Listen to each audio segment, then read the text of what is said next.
Namaste. I am a student from Hyderabad, Telangana. I am requesting you and appealing you, Mr. Arvind Kejriwal ji, to please focus on our state Telangana because many difficulties has been faced by the students of Hyderabad, Telangana because of weak education system and improper infrastructure. And after completion of our education, still we are unemployed. Because of this, the whole young generation is getting distracted and giving race to the criminal activities. I am requesting you, Mr. Arvind Kejriwal ji, to help us because we are facing many problems which are unsolved since many years by the different and various political parties. हम इस देश के युवा आम आदमी party से ये कहना चाहते हैं कि आप हमारी मदद करें। जिस तरह आपने दिल्ली में स्कूल्स, यूनिवर्सिटीज़, हॉस्पिटल्स, इंफ्रास्ट्रक्चर और सड़कें बनाई हैं, ठीक उसी तरह हमारे स्टेट तेलंगाना में भी ये विकास का काम हो और हमारे हिंदुस्तान के 29 स्टेट्स में आप जैसे मुख्यमंत्री की ज़रूरत है। और केजरीवाल जी, इस देश के विशाल विकास के लिए आप जैसे प्रधानमंत्री की ज़रूरत है।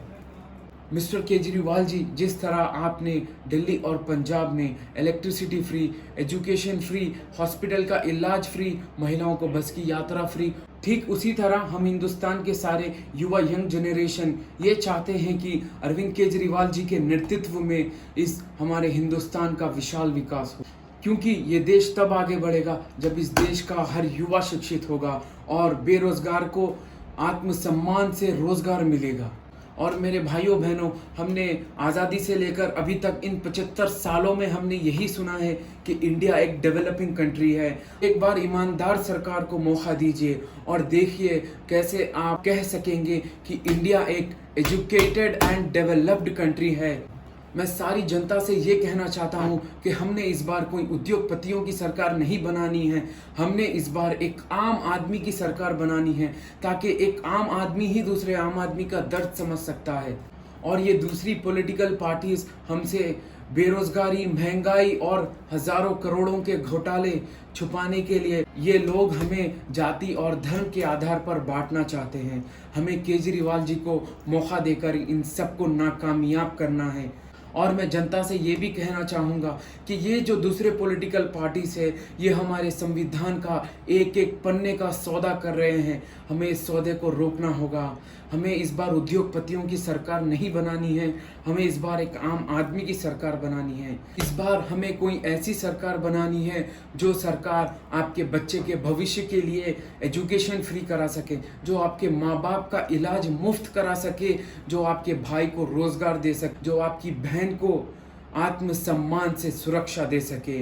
मैं खासकर गुजरात और हिमाचल प्रदेश के युवाओं से और वहाँ की जनता से ये कहना चाहता हूँ कि इस बार बदलाव की ओर जाइए आप, क्योंकि इस बार का चुनाव कोई आम चुनाव नहीं होगा।